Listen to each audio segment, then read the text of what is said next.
Good morning, everyone. It is Thursday, and welcome to another episode of Tea and Coffee with Paula Rand. He's off camera right now because he forgot to do something. There he is. Jay! And I got to push a button for locals. Sorry, locals. Let me go ahead and add you. Yeah. And one more button push, because perfection is yet to be reached. And we don't go for perfection, we just go for best. Hello, locals, and you get to have Paula and Jay. Everybody, good morning, locals. Sorry about that. My bad. If it wasn't a mistake once a week, it wouldn't be me. You wouldn't be. Nah, you're all good. But welcome, everyone. Good morning. Our group shot. Group shot? Yay! And now I can go to locals and check the chat. Yeah, sorry about that, locals. I felt like I was missing something this morning. That was it. Yep, there we go. Copy this. Morning, everyone. It'd be great if StreamYard would integrate with locals, just like all the other ones. Have to be a little bit different. Mm-hmm. But good morning, everybody. Hope you're good. I am. I kind of had a bubbly tummy, but things are back to normal. TMI. No, sorry. TMI.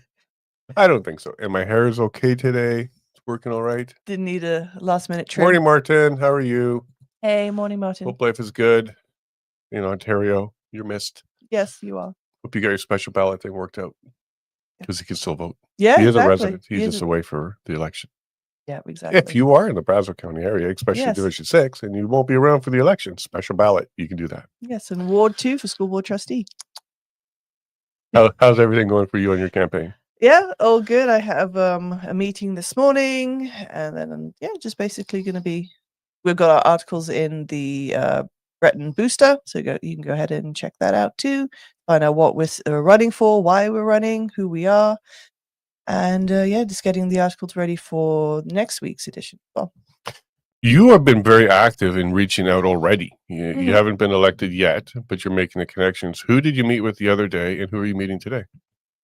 Well, I met with the previous, the incumbent. Well, I guess she wouldn't really be an incumbent because she's not running anymore. So the current school board trustee for Ward 2, May Tryon. Lovely lady who's been running and held that position for a few years. Wanted to do her bit for the community and for the schools and the children. And so I met with her to pick her brain, get her endorsement, which I do have, which I'll be releasing shortly.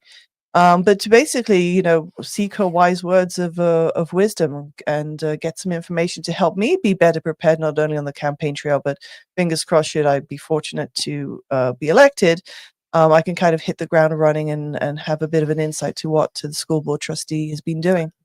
And who's your meeting with today? Yeah, right now this morning I'm going to be meeting with the current principal, the new principal. So congratulations to her on her position of the Breton Elementary School.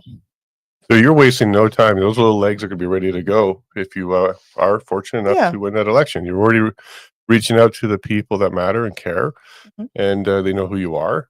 And that's pretty cool. I think what you're doing to get a head start on that, even if you don't win the election, this is good connections to have, be more involved in your community as well. Well, yeah, and I think especially when you're going for the school board trustee, why not actually find out the issues that the school has, the experience that the previous trustee has, speak to the parents, what are their issues, what are their pros and cons for the school.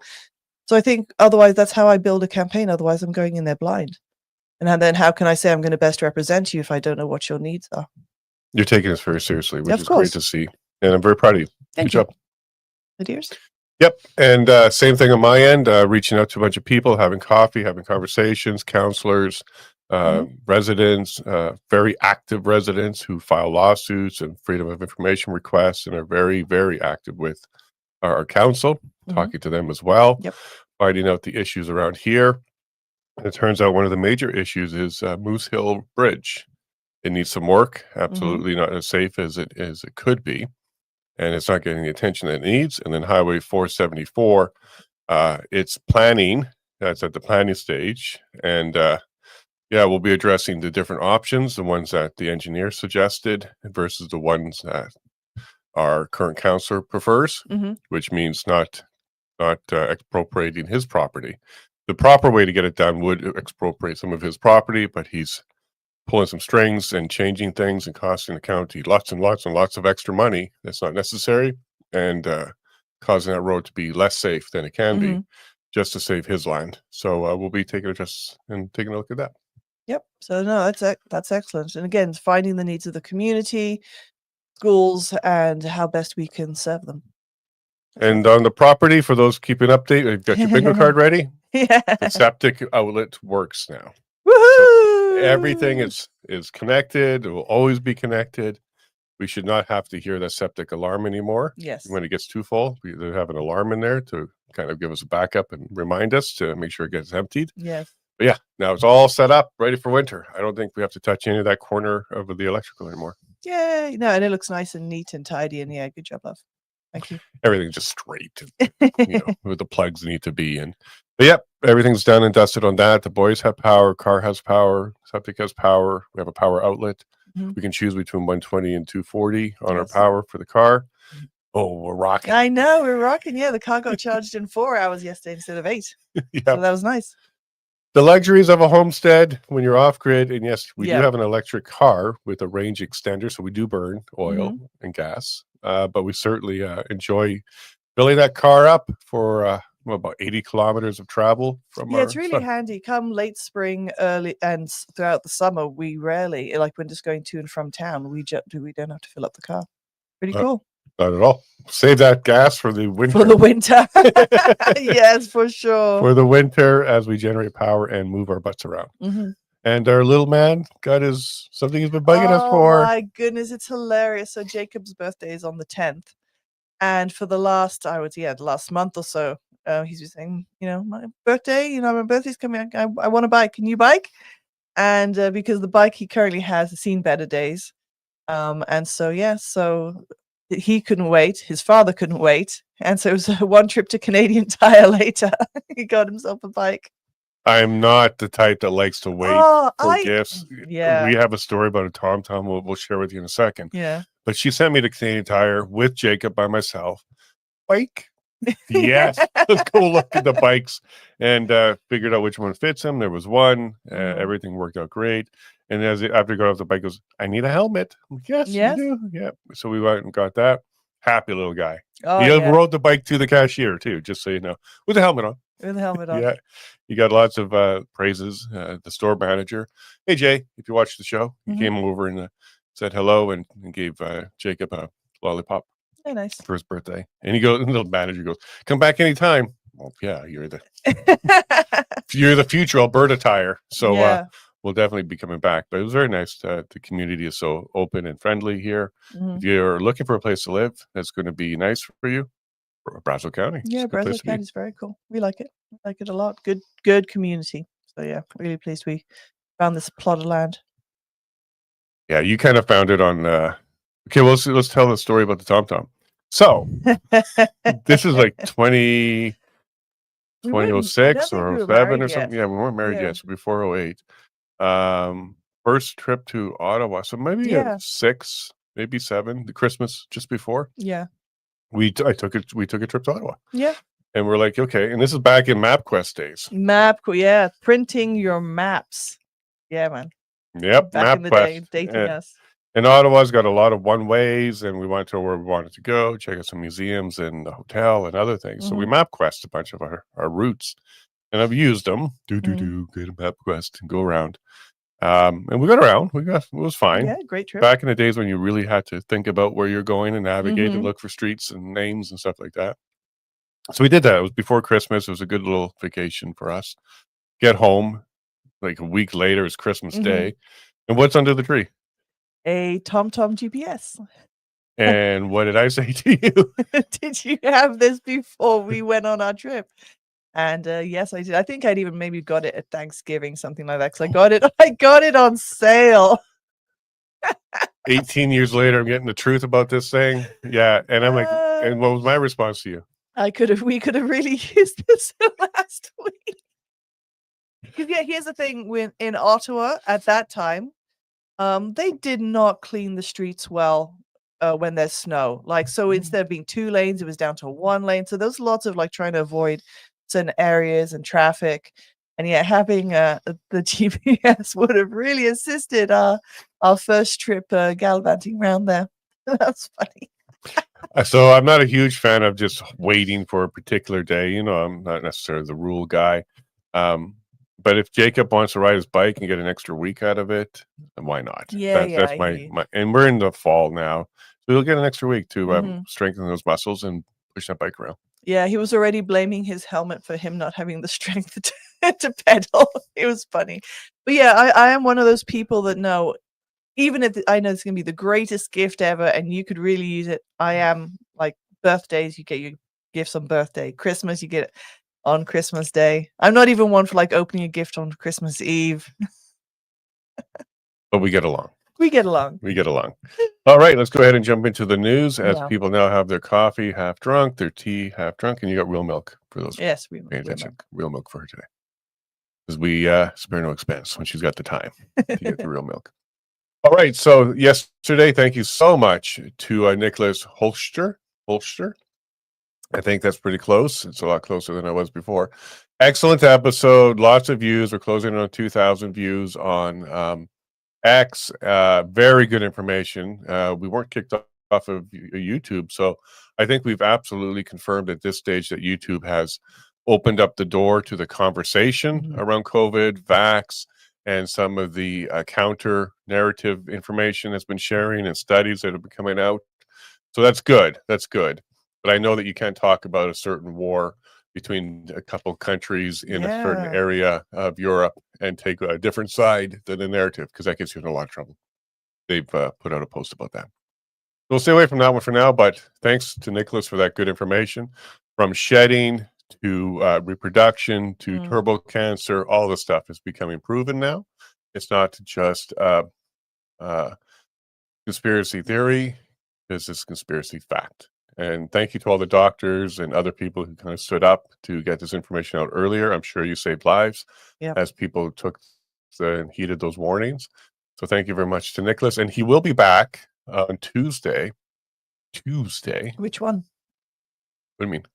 Many Tuesdays ahead of us. Next The Tuesday? next Tuesday. Okay. Yeah. He'll be back next Tuesday.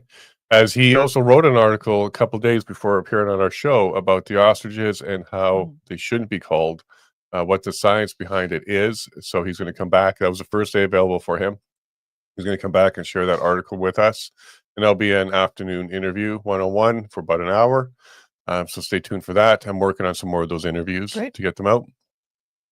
Speaking of which, tomorrow is going to be Viva Fry. So him and I are going to connect tomorrow and get another interview out. He's been covering the ostriches as well. He had that X fight with Dr. Angela, and we can get into some more details. So Viva Fry, I'm expecting to connect with him tomorrow. Yes, today's episode is going to be with Marc Nixon. He's a journalist.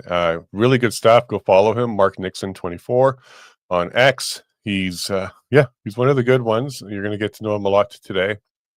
Lots of posts similar to us as we're exposing the powers, the insanity in the system, the costs of immigration, and basically every topic we cover as well, plus more. Like, he's a very active journalist, so I would highly recommend you go follow him, and look forward to speaking to him today in about 15, 16 minutes. So this was the big post yesterday. So Dr. Stephen Fletch, not even an F. Where did I get that I don't know. Flesh. I do have a lisp to those people that are listening. There are lots of words that are very difficult for me. I try. I got bullied a lot in school. I did, but I was also tall. I got bullied for that too. Too tall. I don't know, whatever. The ladies liked it. But he provided me with his expert report that the court wouldn't consider.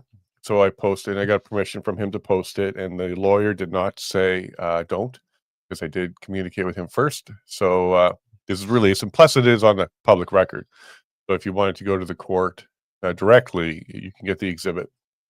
But he provided it to me, so here we go. Universal Ostrich Farm update: the evidence a federal court wouldn't consider. Dr. Pellich, a UBC professor with 40 years of experience in immunology, submitted expert testimony demonstrating that the ostriches at Universal Ostrich Farm are healthy, immune, and scientifically valuable. Yet this evidence was denied by the federal court. The birds are healthy. Dr. Pellich confirmed that the surviving flock is not sick, is not shedding the virus and is showing strong signs of natural immunity. This was earlier in the year too, so even better for them now. Confirmed antibodies. He personally tested the eggs from these ostriches and found H5 and N1 specific antibodies in the yolks, proving the birds had recovered and developed immune protection. Research value. Ostrich eggs yield massive amounts of antibodies that can be purified for diagnostics, therapeutics, and even antiviral masks and filters. Dr. Pellich's report outlined how this flock could advance biomedical science for animals and humans. But the judge said no. Instead of considering this expert evidence, the court sided with blanket CFIA policy, ignoring the law's own provisions that allowed treatment, quarantine, or research reservations instead of destruction. The takeaway: these birds are not a threat. They are a once-in-a-generation scientific asset. Calling them is not just cruel, it is a catastrophic loss for science and public health. For complete transparency, the entire 39-page expert report by Dr. Stephen Pellich is attached below. Read it for yourself and see the evidence the court refused to consider. So there's page 1, and all the other pages are right there. So go check it out. Look, this is the stuff that the court didn't include in its decision. So as we started this journey, we were looking at what was publicly available, and this was excluded. There was one line in there that basically said we excluded these reports because these particular experts don't have expertise in outbreaks. Outbreak is one of the pieces of the puzzle. It's one of the pieces of the puzzle. It's kind of like saying, well, you can't have this guy talk about a car accident because he hasn't driven a semi-truck. It's so silly. Like, absolutely, he can still do the science and talk about antibodies and this kind of stuff, but this kind of shows you how the court is ignorant to a lot of things and how they will kind of reach a conclusion first and then make it fit the decision. That's the way I see it. This is happening. Like, hey, I don't want to look at this. So how can I get myself out of looking at this? Oh, he submitted it as a non-expert on outbreaks. Yeah, split that hair. Yeah, and that's what the same excuse for all three of the experts. Dr. Bridle's one of them as well. So I'm still working to get Dr. Bridle's report. Again, he's dealing with a family emergency. I made some communications yesterday because I want to do the same thing, is release his report as well. Because frankly, the Supreme Court thing is just around the corner. The more that people know and the more pressure they can put on, maybe the Supreme Court will take a closer look at things like this report. Because if the public's now aware of it, and maybe the Supreme Court could become aware of it. Exactly. Yeah, exactly. And again, spread that information. But it's amazing. It sometimes just seems so close-minded. Yeah. Unfortunately, our courts. Speaking of close-minded, and here's the kind of posts I get a lot of these kind of comments, and I want to share this one. And this was a post on this expert report. Counterpoint: the farm is far to be fit for research as they broke multiple biosecurity protocols. They even got fined $20,000 for it. Okay, like if you're looking for perfection and if you're looking for reasons to kill a bird and 400 birds, keep digging. But I counterpointed this counterpoint. My counterpoint: if you get fines for driving, like speeding or parking, should the government destroy your car? Because that's the outcome here. They're destroying the birds. Pfizer got a fine for a U.S. $1.2 billion, the largest in U.S. history at that time. No one destroyed their business. So this ignorant kind of comments, they got a fine, so let's destroy their business. Let's destroy their birds. Yeah. It's ignorant. It's ignorant. A fine just means you did something possibly wrong, and you can also fight fines, but it doesn't mean you should have your business or the birds destroyed. And all it tells me is they're amateurs learning.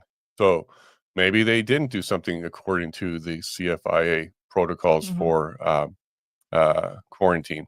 They fixed it, if that was the case, or at least give them the option to fix it. But to go and say, well, that's the reason why they should be destroyed, their business and their birds, that's not enough for me. And there's an interesting comment here from Crystal and Locals. If they'd executed the cull order immediately and done it following the protocols for disease containment, I would have a different opinion.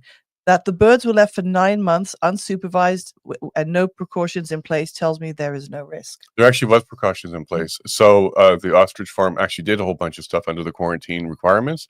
They were quarantining and cleaning their vehicles. They were doing a lot of things.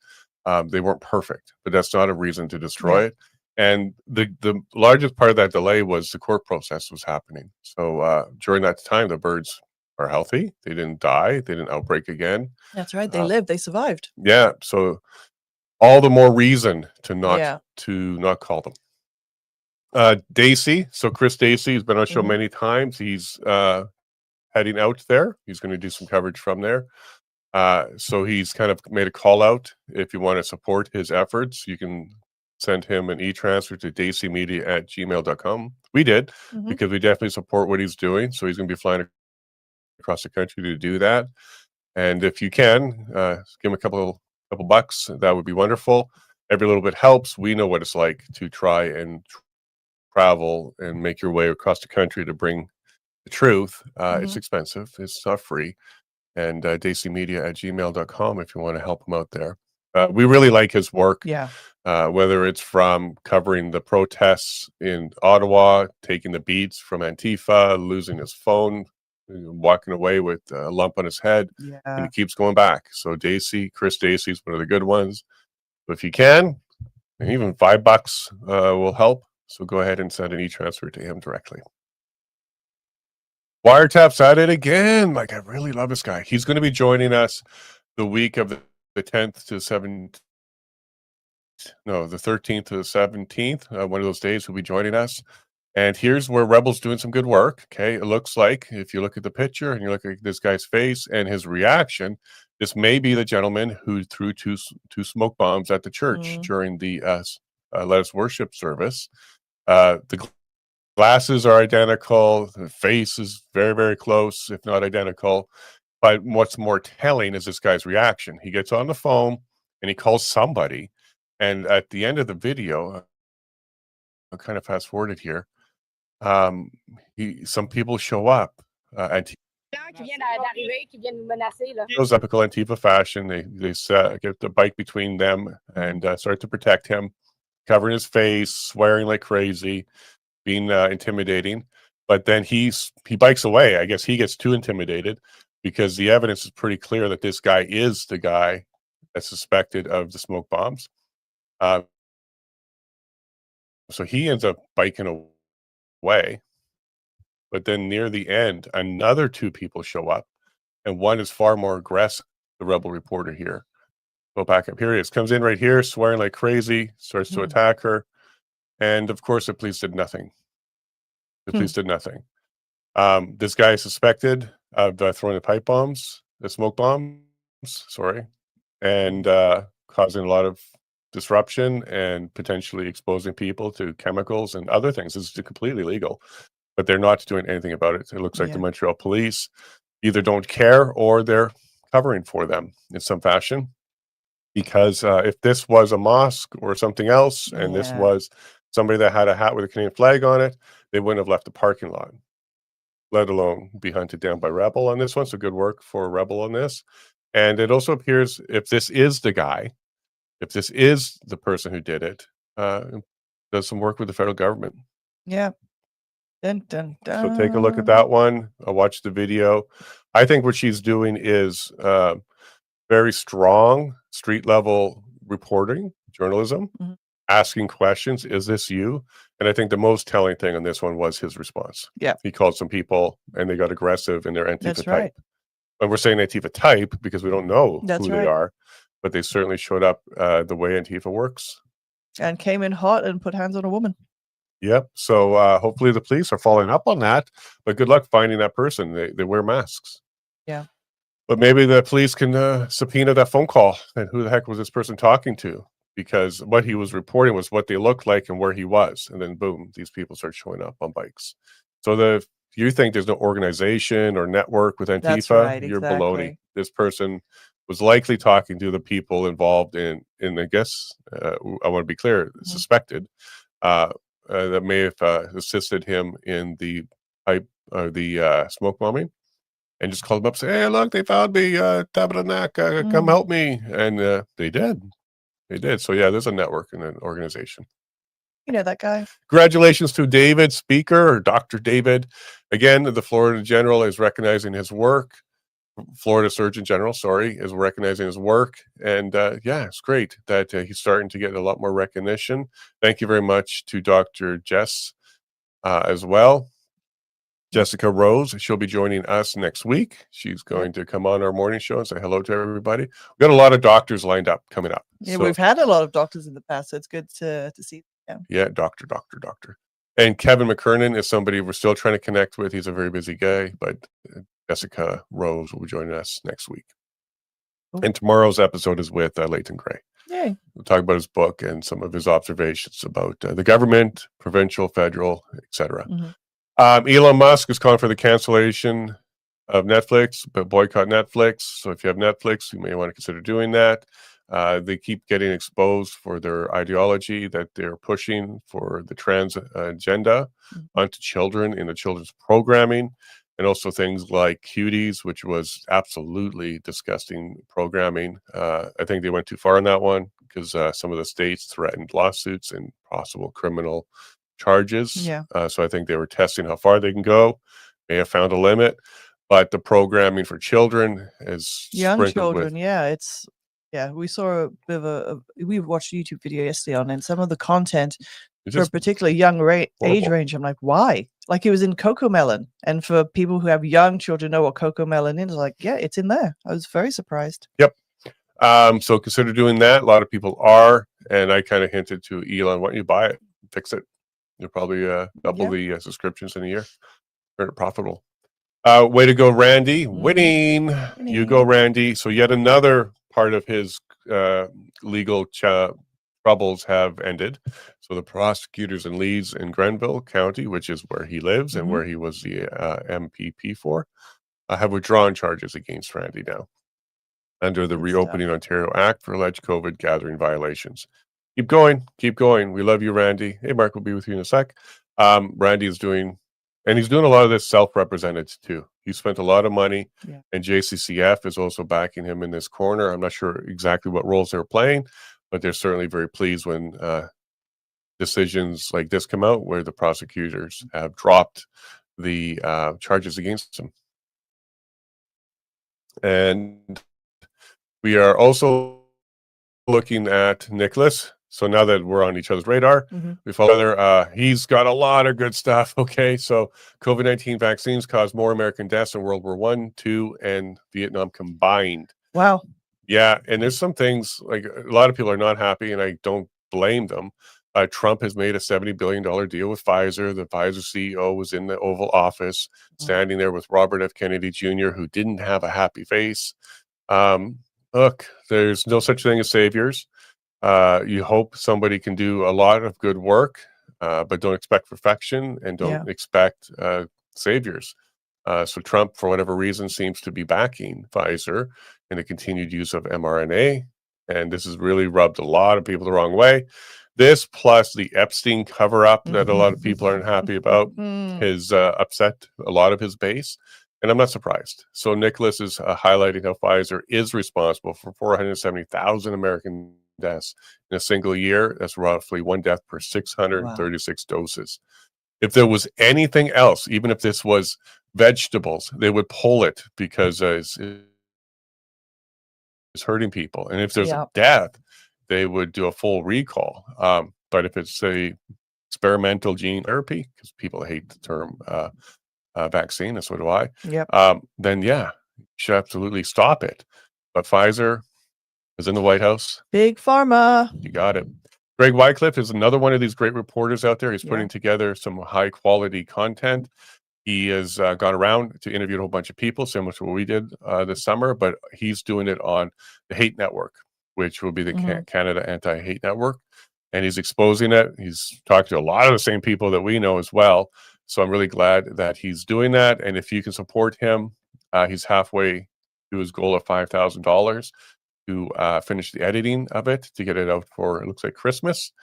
This is important because the Canadian Anti-Hate Network is exactly one of the big problems here in Canada, and we need to address it. Mark, with the last post here, and I'm with you, bud. If Ottawa, so here's a post here from Jasmine, our friend Jasmine Lane, who does good reporting as well. Good to see independent reporting growing. So Danielle Smith was on CBC talking about the pipeline west that she announced. Now, to be clear, it's not like there's dirt being dug up and the pipeline's going down now. Mhm. These are the very early stages of planning things out. But the first part of this is to get recognition from Ottawa, Carney, to go ahead and approve the plan. It's one of the downfalls of being a province within Canada. Major projects that leave your borders as a province require Ottawa's involvement. And if it's exporting trade like oil to an international market, Ottawa definitely puts their fingers into it. So she's basically asking Ottawa for permission, giving them a bit of a deadline of November to get back to Alberta on this. And she makes a quote, "I don't know what the consequences of a no will be." Well, we do. Yeah. If Ottawa says no to Alberta pipelines, Albertans will say yes to separating from Canada. Under international law, an independent Alberta can gain access to tidal waters, likely via BC. The United Nations Convention on the Law of the Sea, UNCLOS 1982, Part 10 or X, Articles 124 to 132, grants landlocked countries the right of access to and from the sea for the purpose of exercising their right to trade, free transit, and communication. We would have more international rights under a free and independent Alberta. One of the first comments that someone posted on here, why don't we just do this now? Like I just explained, when you're in part of the country, Ottawa has the power to dictate what goes on this level. But if Alberta was completely independent, its own nation, we would have the power to dictate on what we do here. And with the law of the sea, which helps a lot of landlocked countries. That's right, because there are many landlocked countries in there on this globe. Alberta wouldn't be breaking new ground on that one. This would actually give us more ability to enter the markets with our products. So 1,279 reason number to leave Canada. I love the growing, the growing number. On Absolutely. That And I think that what Danielle's doing here is she is putting Carney on notice again, and it's going to make this very public. All right. A guest of the half hour, the man of the half hour. He's here. Good morning, Marc. How are you? Good morning. Thanks for having me. Yeah, I hear you fine. No, it's totally our pleasure. Great. Excellent. I think there's a small delay, so we'll just deal with it. Thank you very much for joining us today. I've been enjoying your posts and your work for quite some time. Can you go ahead and let everybody know who you are, what you do, and where they can find you? Yeah, so I'm all over social media. I started off actually on TikTok. I wasn't too sure I was going to get into social media. So my background is in finance and real estate. I did 14 years as a commercial in commercial lending. 2 years ago, I was let go. A bunch of us were let go. It's because of the fastest rise in interest rates in history. In commercial real estate, it's quite different than residential. Residential, they just punch numbers onto a computer screen and they create money out of thin air. But in commercial real estate, it's actually investors' money. So what happened is when the rates were at zero, people were flooding into commercial real estate finance because you could get 3.5% to 4% return as opposed to zero in your savings account.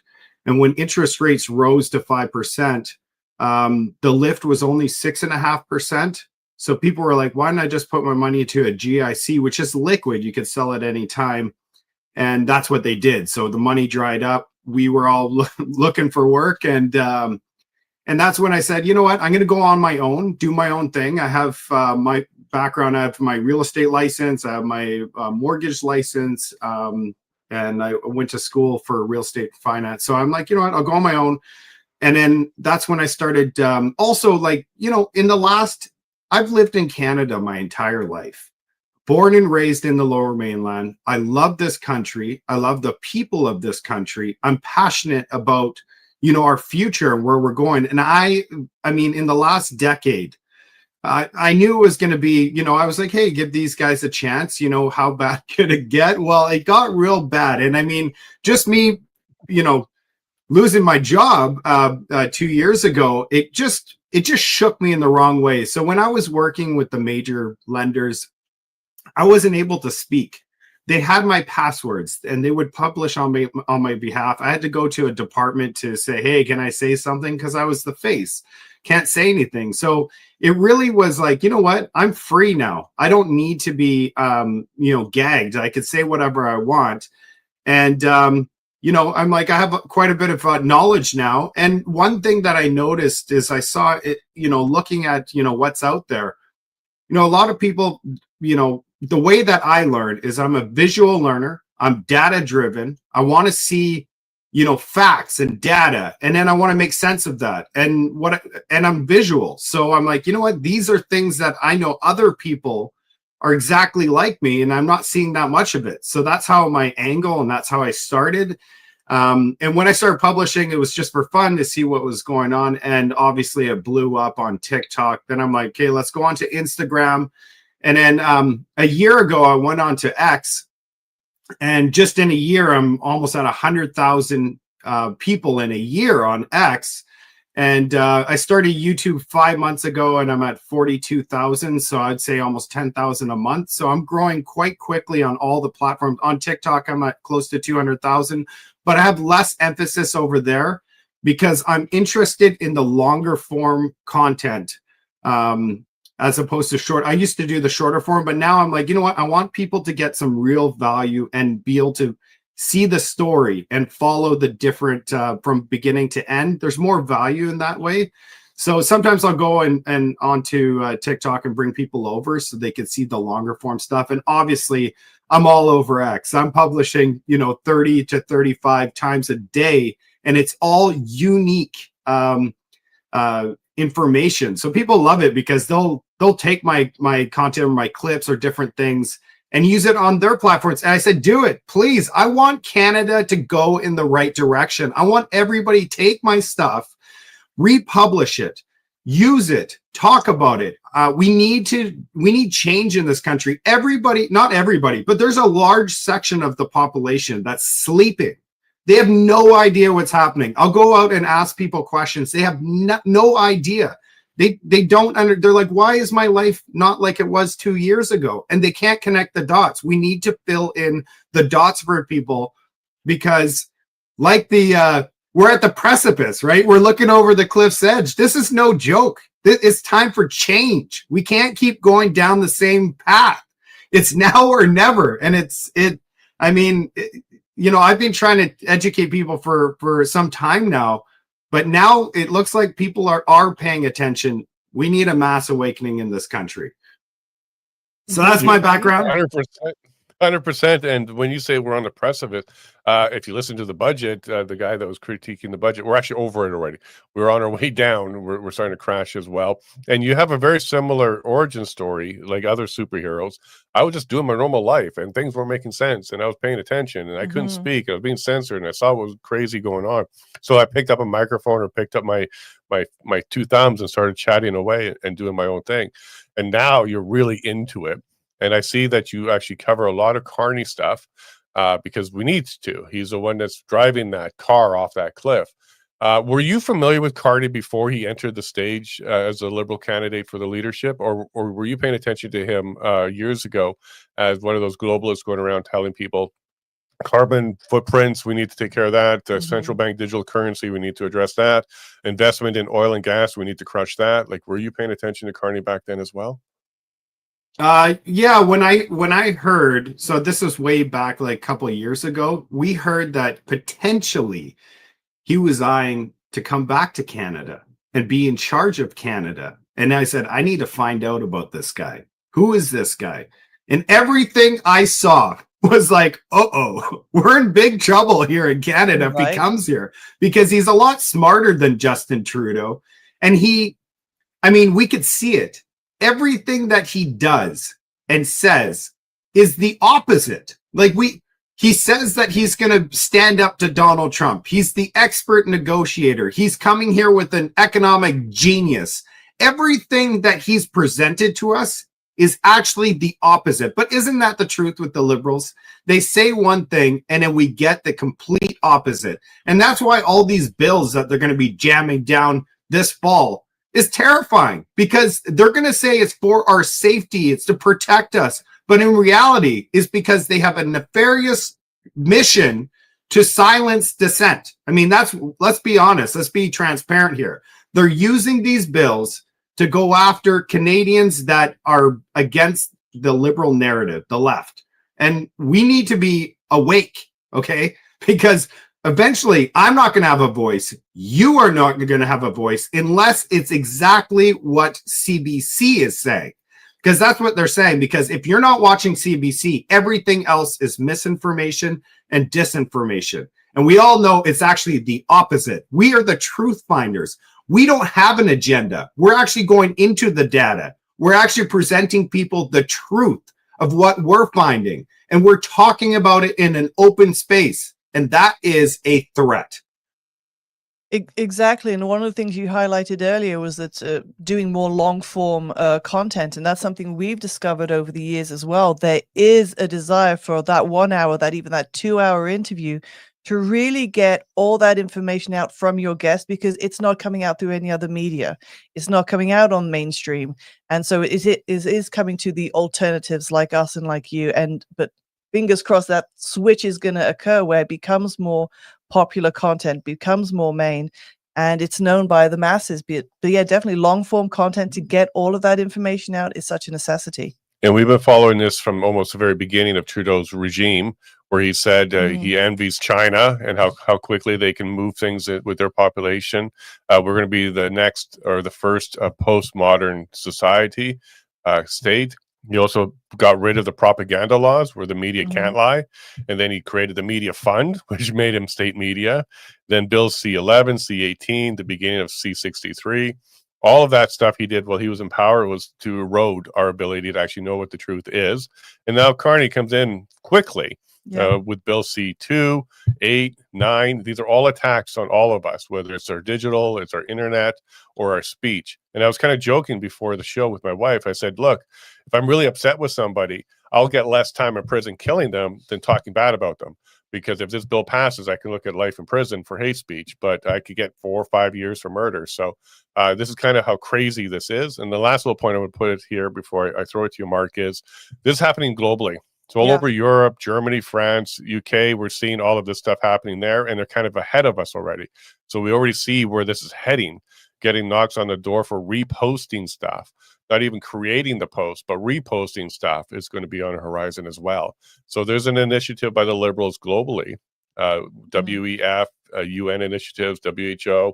Have you been noticing that pattern as well, not just in Canada, but all over Western nations? Yeah, actually on my YouTube channel, and usually when I cover this kind of thing, it doesn't go out very far, but I've covered, I'm looking at the UK. I'm showing people this. This is what's happening, everybody. And we're trying to become more European. We're the most non-European country. When I heard that, and then I see what's happening over the pond, that should terrify everybody. They're arresting 30 to 35 Canadian province near you. They're arresting 30 to 35 people for a tweet, and then they deleted an hour later, said, oops, I'm sorry, and arrested. In the middle of the night, you're in your pajamas, you're out, you're going to jail for a tweet or a meme or just thinking differently or even just having an opinion. And so what happens, the reason they're going so hard like that is what happens is, and with these bills, they just set an example of some people. They go hard, and then eventually we all just go offline because we're terrified. And they did that during the pandemic. I mean, they make you fearful and then you comply, right? I mean, that's the strategy. They've done it. They just rinse and repeat. So they say, oh yeah, you have free speech until we decide you don't have free speech, right? I mean, that's so yeah, I'm covering what's going on. So yeah, stay tuned on my channel if you want to find out. I'm covering it. I covered a video on the digital ID, and I did a very thorough analysis on C8. Went deep. I know a lot of creators have touched on that, but I went real deep where, really what is the issues, and I used multiple AIs to really analyze the bill, and it came up with quite a bit of concern, and I'm like, holy crap. I try to, avoid using any language, but I said holy and there's so I'm going to try to avoid that, but I was blown away with what I came across on that bill, that it's some scary stuff.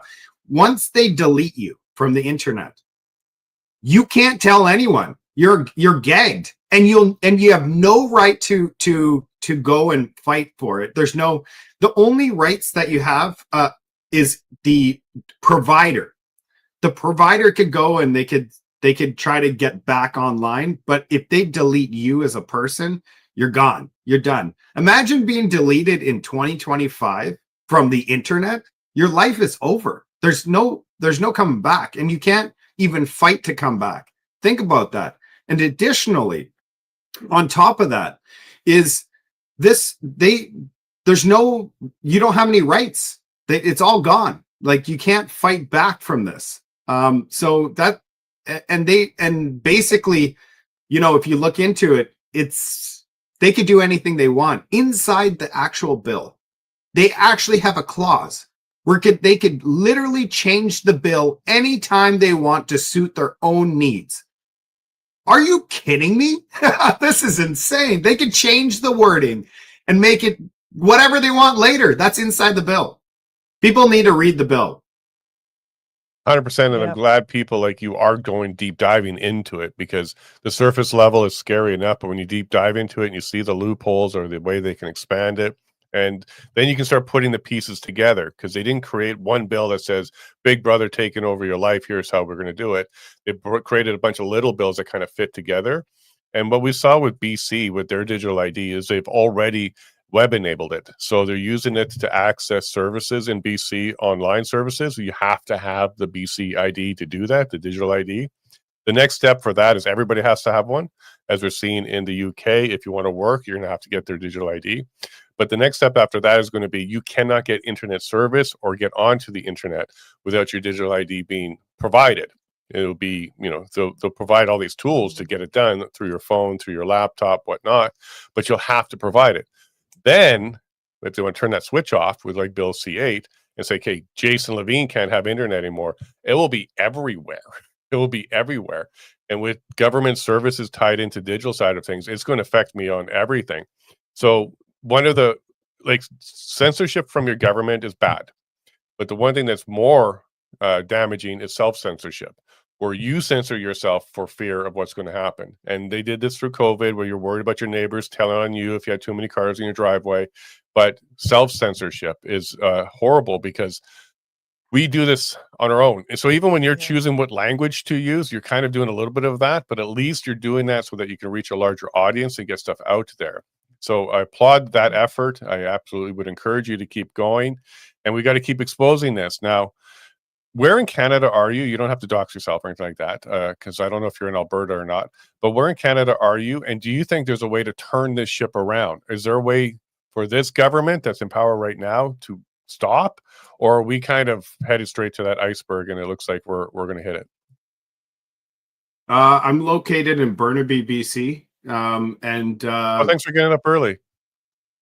Yeah. No, I wake up at 4 a.m. usually. Today I woke up at 5, got a little bit more sleep. So it's all good. I'm up. I'm always up because I want to be up and start creating content. So 4 a.m, it's already 7 a.m. in Toronto. I need to get a bunch of content out.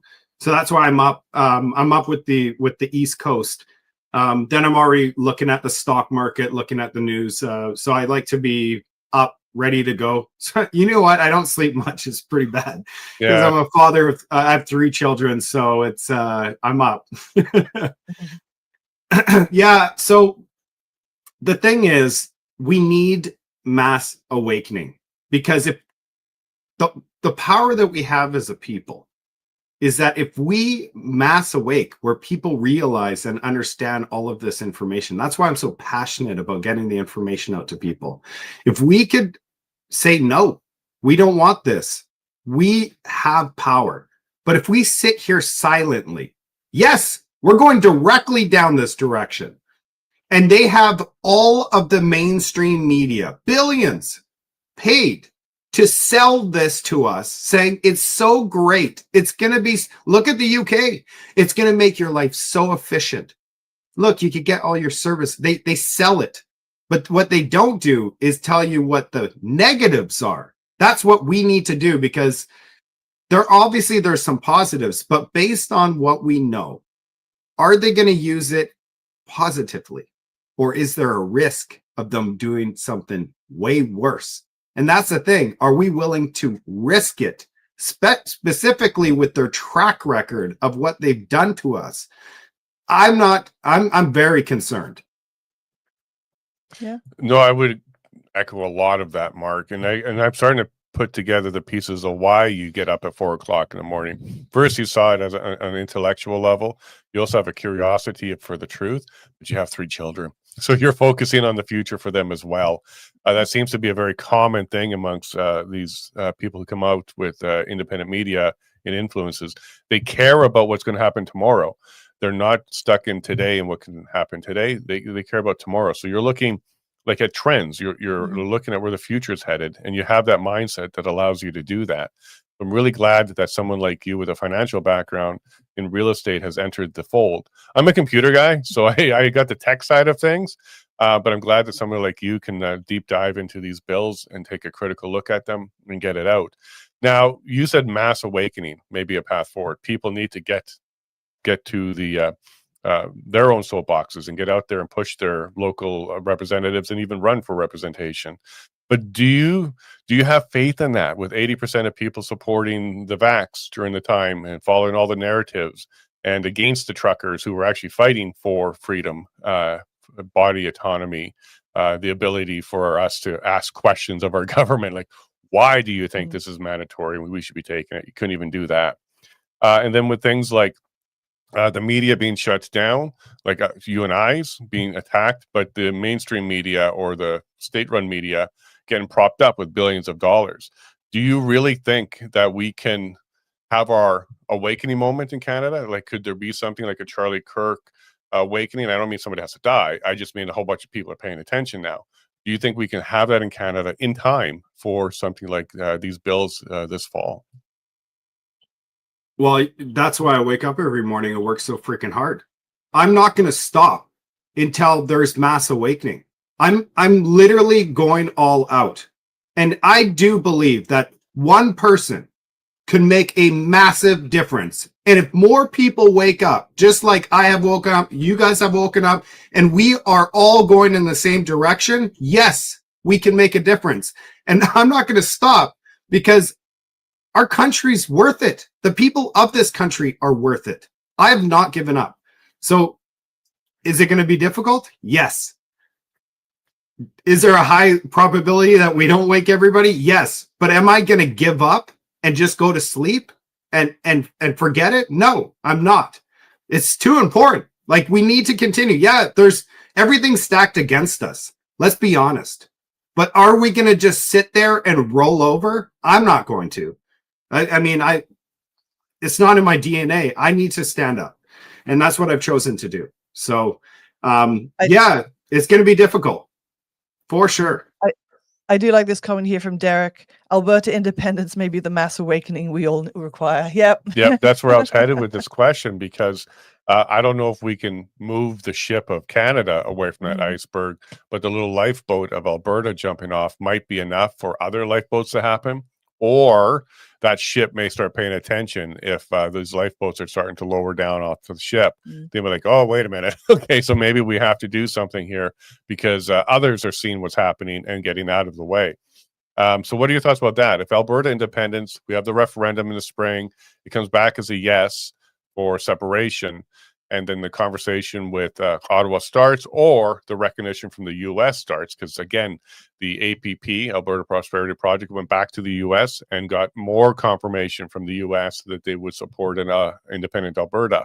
So now there's 2 times when they went down there to get that yes out of the U.S. Do you think that would be enough to start waking up Carney? Like, wait a minute, either I fix this or I lose it all and break up Canada under his regime?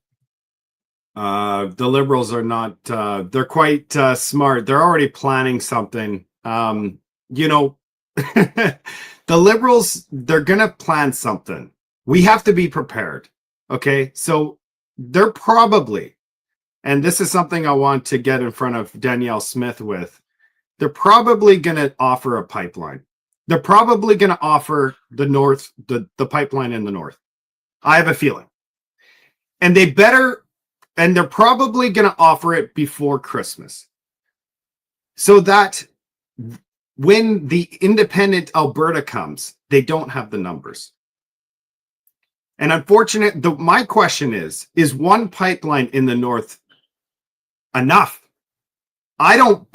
Personally, I don't believe it's enough. I think we need pipelines everywhere, west, east, north. Build the pipelines. The government needs to get out of the way. The reason that our country is in decline is because we have a government that wants to control every aspect of our life, choose projects of national interest, and we find out now that Mark Carney's 99% of everything he does is not a conflict, even though he is the most conflicted prime minister in Canadian history. Meaning, Mark Carney's going to choose every single one of his projects that enriches him in the billions. It's ridiculous. How is this even possible?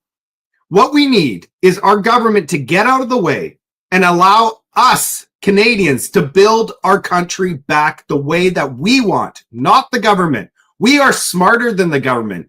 They are going to choose these projects and it's not going to work. We're not going to be this fastest growing country in the G7. We're not. It doesn't matter what they do. The only way for us to become a prosperous country is for them to remove themselves and allow us to build this country the way that we want. The provinces, the people, the cities, all of us need to have more power. Take it away from Ottawa and we need to build our country. Alberta getting this one pipeline, which I believe that's what they're going to do. They're going to offer the pipeline, which is going to settle down the Alberta separation thing. And then when the referendum comes, they're not going to have the numbers. I'm just letting everybody know what I'm seeing and what I think. They're going to offer a bunch of carrots or a bunch of cookies, but they're going to offer it right at the right time. Just like the 51st state thing that came out of nowhere, which we saw the Conservatives like landslide victory. And then the Black Swan event was Donald Trump coming and saying, you guys are going to become the 51st state.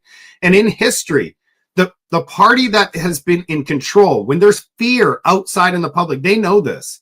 People are fearful and they want the same as before because fear makes us go back into our shell. We don't want change during fear. And that's what happened in Australia. That's what happened in Canada. All of the countries that were fearful because of Donald Trump, they went back to a liberal socialist government. And they used it perfectly. They know what they're doing, these people. So I'm just letting you know, I know that there's a lot of, we're going to get control over our province and we're going to be able to separate. But I have to warn everybody is they're planning something and, we need to be vigilant. Yeah, so I feel your warning there, and you're not wrong. I do think the Liberals are going to try and do something at the last minute to sway the vote away from independence. They're going to use the media like crazy for that. But I think Danielle's given up on going north and east with these pipelines. She just announced yesterday going west to BC. And for Carney to go ahead and give us that pipeline, you'd have to go against his announcement that he just did on the projects. He'd have to go against his book, Values, which says get rid of oil and gas. You'd have to revoke the no more pipelines bill. And he would also have to revoke the no oil tankers on the West Coast bill. Because once you have a pipeline there, then what? So he'd have to reverse a lot of liberal legislation that's already in place. And personally, I don't think I see him doing that. I see him possibly talking more about that. If a yes comes in order to save the country, then maybe he'll do that. But I don't think he thinks we'll get to a yes. I think he's going to use the media and something else might come up. Something else might come up other than pipelines, not as a carrot, but more as a stick. That, hey, look, Trump is trying to annex you or something along those lines might scare enough Albertans. That I think he's not a carrot guy for Alberta, but he's a stick guy. So I think he might head in that direction. We have a couple minutes left here. So, and by the way, I'll be speaking to Danielle Smith in just over a week. Took 2 years to get an interview with her. So I'll be having these conversations with her about what she's doing now that the Alberta Next panel is done and about Alberta self-determination. That's what she's going to be coming on the show for. So I'll drill down a little bit more on that with her. But the ostrich situation. So just yesterday, we heard the announcement that they called off searching for this lost boy. The RCMP put a lot more resource towards the ostrich protecting the CFIA than looking for this lost boy in Crow's Nest. Now he's presumed to be dead officially. They've stopped looking for that. What are your thoughts about the way the resources were being used here? And what are your thoughts about the ostrich situation in BC, your own backyard? Yeah, I mean, not many. One thing that obviously the little boy, how upsetting is that? We have how much resources were at the ostrich farm. All of those RCMP should be ashamed of themselves. I wouldn't even show up to work. Where's their moral compass? Go find that little boy. Forget the birds. Okay? That's my stance on that. And I actually reported on that on my channel. I said, why are they not looking for the boy? Forget the birds. Okay, the birds are still going to be there. They're healthy. One thing that stood up is standing out to me. So I don't know if you saw, but Pierre Poilievre came out yesterday and it was asked by a reporter about the ostrich farm situation. And he said, well, it's liberal incompetence. He didn't go as far as talking about it. I'm wondering what's going on there. That's the first thing. I mean, is he not reading his base? How many conservatives? And the reason that the ostrich situation is so concerning is because it's about property rights. It's about civil liberties. It's about having your own animals, and they could just come on and say, oh, there's one that's sick, because they haven't tested the birds. They've tested 2 dead birds at the beginning of this year, and they said, yep, everything needs to be, all the birds have to go. Why haven't they retested the birds? The problem is fine. The public and everybody would be fine with the situation if there was transparency, saying, yeah, we've tested the birds again. They're still sick. Like, there's no transparency. And look at them. They're trying to hide the birds with hay and do all these things. It just, everything about it is bad, very bad. And to see that Pierre Poilievre's not jumping on it and saying, you know what, they're not doing it right, and just stand up for his base is also concerning. So we're seeing this whole story is, I'm going to be covering the story more. I did a YouTube video on it. It's an important story. I know there's some people that say, who cares about these birds? But those people actually don't understand what's happening. Research about the birds and then come back to me and say, it's not even about the birds. It's about overreach and power and authority, and they're not transparent, and things need to change. Yeah, and so we have dug into this, and we talked to Dr. Stephen Pelech. He was one of the expert witnesses denied by the court for the birds to provide information. He tested the eggs. He's been involved in this over a year now.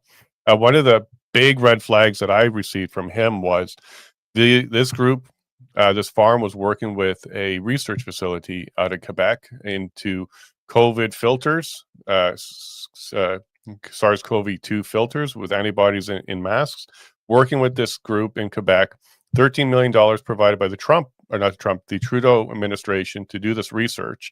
Things were looking positive, and this is a huge red flag to me on why everybody's shutting down this conversation. When things were looking good, it may have been a way to protect people from the virus. New owners came in and shut down the project. Now, there's very few organizations out there that would go buy a company and then shut down a promising project in research. And that would be because maybe they have a competing product like a vaccine, or they don't want alternatives to be out there because that removes their ability to be emergency use. Because if there is an alternative, they can't be emergency use, et cetera, et cetera. And with Trump shaking hands with Pfizer's CEO yesterday of $70 billion, and I got to say, Pierre was calling for the vaccine rollout, you might see an industry here that has a lot of money that want to protect their future. Because even the Pfizer CEO said, COVID was just a dress rehearsal. He's very excited about the future potential for the growth of his company. These are all scary things when you're thinking about that. So if you wanted to protect the vaccine industry, but yet this ostrich farm is participating in an alternative to the vaccine, and then the project gets shut down, maybe we can connect those dots. I don't have that evidence. We're still digging. CFIA denied me an interview request. They were polite about it, but they said they won't talk about this subject. And the RCMP said they're just following the orders of the CFIA. They responded to my request for an interview on that, using that argument, just following orders. So I don't think we're going to get that answer. And it would be great if Pierre said, because it's going into the Supreme Court, follow the science, take a closer look at the science. These birds have research value. Let's save them and figure that out first. But as you've highlighted here, he's pretty mum on it, just blaming the Liberals. Any last comments before we run? Because we'll get you back to your nice early morning with your family. Yeah, thank you very much for having me. If you guys want to check me out, I'm on X. Marc Nixon 24 is my handle. On YouTube, it's Marc Nixon Official. I publish videos daily. I'm on X every single day. And yeah, have me back on the show. I'd love to do, you know what? I'm on my show. I just do videos, but eventually I'm going to do lives. I'm still working out the equipment. I'm new. It's only been 5 months. So I'm going to be doing lives. I'm going to be having guests on my show as well.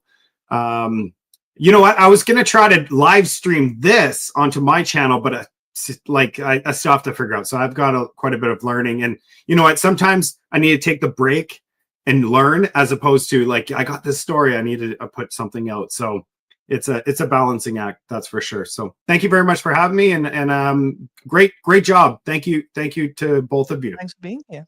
Right. Absolutely. What I'll do is I'll send you a link to the MP4. You can download and post onto your X if you want to, or your YouTube if you want to do that. And we do a Saturday night show that I think would be perfect for. We do a mashup of the weekly news. It's alive as well, and I can connect with you before to show you how to put it onto your channels through the software we use, StreamYard. So we'll get you going. And if you want any tips, tricks, advice on hardware and software, I'll absolutely be honored to help you there, Marc, to get you out there. Oh, thank you. Yeah, I could use some help. So that'd be great. Thank you. He's your guy. He's my guy on the tech, and maybe we'll talk about finances in the future. The Alberta dollar might be something we have to trade in at some point in the future. So take care, Marc. Have yourself a wonderful morning, and say hi to those 3 children for us. Take care, okay? Thank you. Bye. Bye. What an awesome guy. Oh, yeah, for sure. That was great. Yep. So we're going to do some more stuff with him. We'll get him on our Saturday show. We'll show him how to do live streaming, and we'll get him out there. Yeah. He's doing great work. Yep. All right. So we're a little bit over. So hang on, locals. We'll be with you in a second. But to the public, make sure you share this out. And we're going to have a lot more good information for you. Tomorrow's Lathan Gray. Next week is basically 4 doctors plus a trans industrial complex whistleblower who's really letting us know how that actually works. So stay tuned, and we got lots of great information for you coming up. Yeah, everyone have a fantastic day, and I'll see you tomorrow. Take care, and God bless.